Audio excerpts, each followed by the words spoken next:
Selamat sore, salam sejahtera untuk kita semua, salam sehat. Perkenalkan, nama saya Cesario Armando Kolihageng, NIM 0530000646, asal UPBJJ Kupang.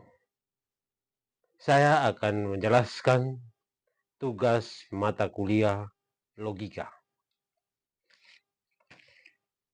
Pratap Singmenrah dalam bukunya Pengantar Logika Tradisional menjelaskan bahwa trem adalah kata atau kesatuan kata-kata yang dapat digunakan sebagai subjek atau predikat dalam sebuah proposisi logika.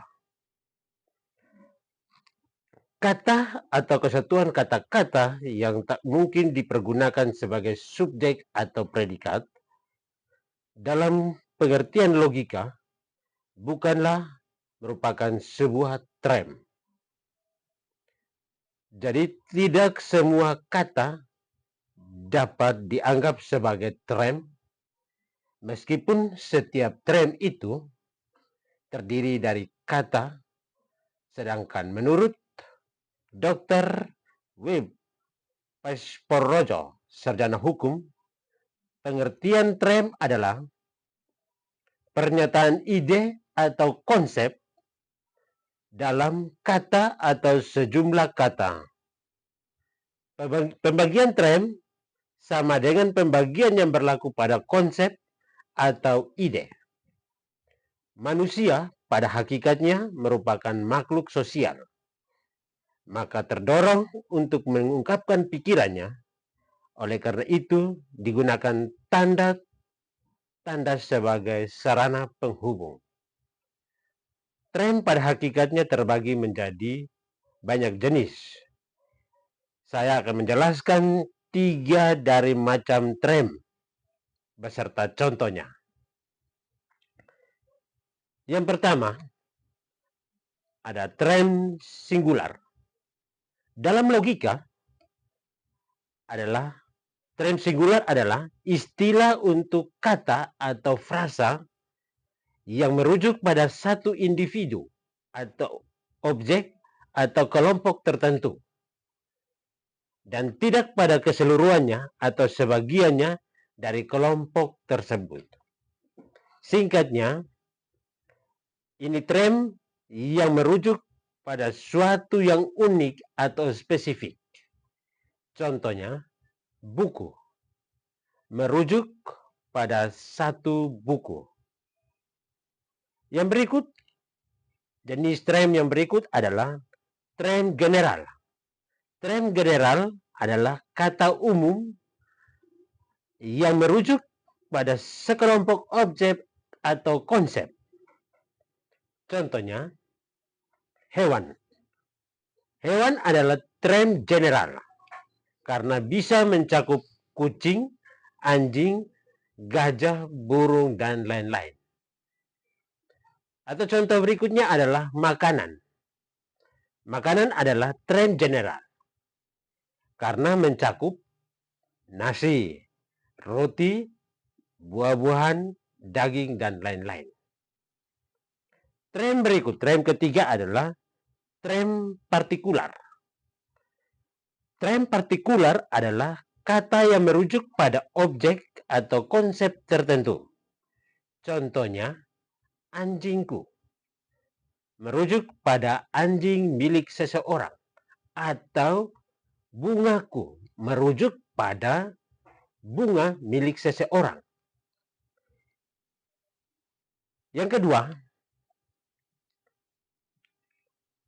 saya akan menjelaskan dan memberikan contoh bentuk sesat pikiran atau logika valensi, dan bagaimana cara agar terhindar dari logika valensi tersebut.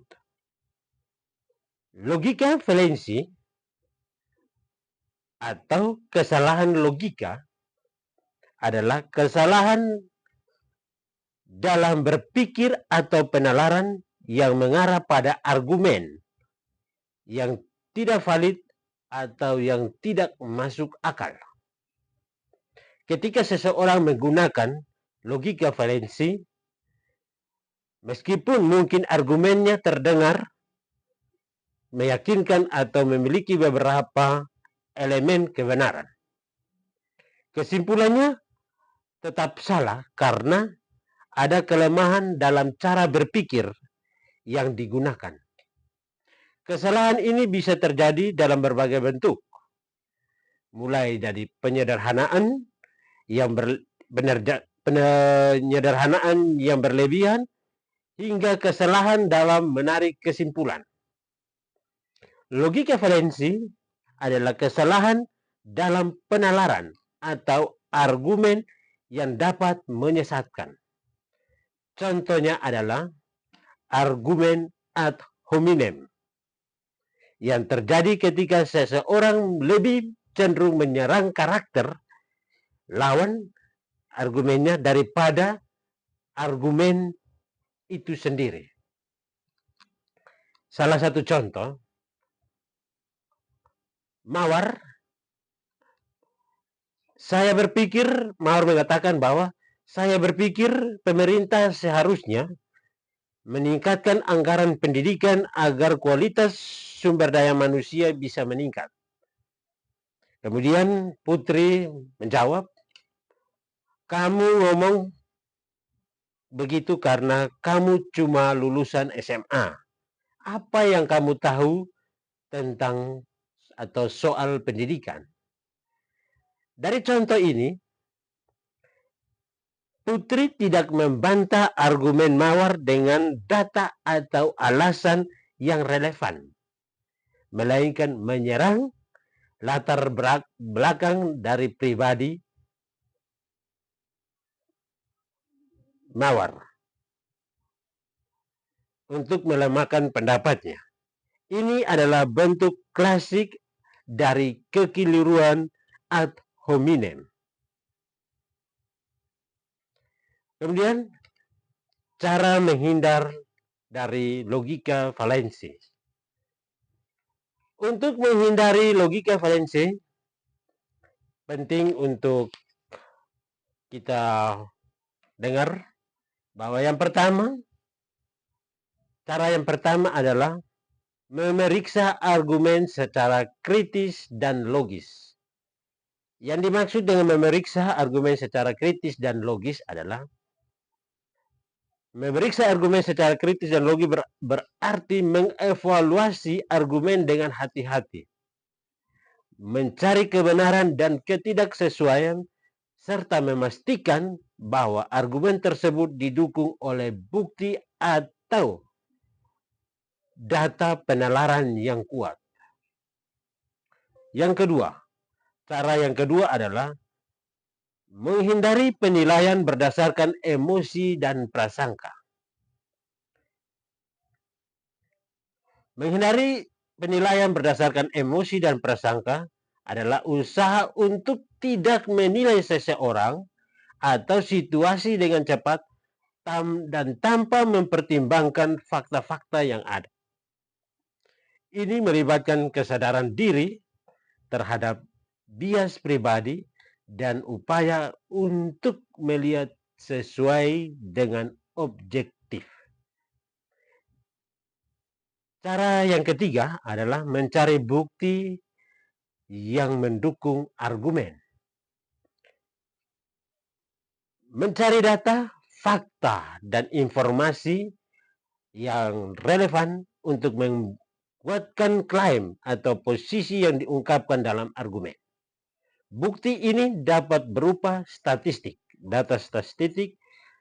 data penelitian, atau kutipan dari ahli, contoh kasus atau data yang relevan lainnya yang dapat memberikan dukungan pada argumen tersebut. Cara yang keempat adalah menerima kritik secara konstruktif dan terbuka terhadap perbaikan argumen. Menerima umpan balik dengan sikap terbuka dan bersedia menggunakan masukan tersebut untuk meningkatkan argumen dan penalaran yang baik. Ini melibatkan mendengarkan dengan saksama, menanggapi dengan bijaksana, dan bersedia mengubah argumen berdasarkan kritik yang disampaikan. Sekian tugas dari saya untuk menjelaskan tugas logika pada sesi ketiga tugas pertama. Sekian dan terima kasih.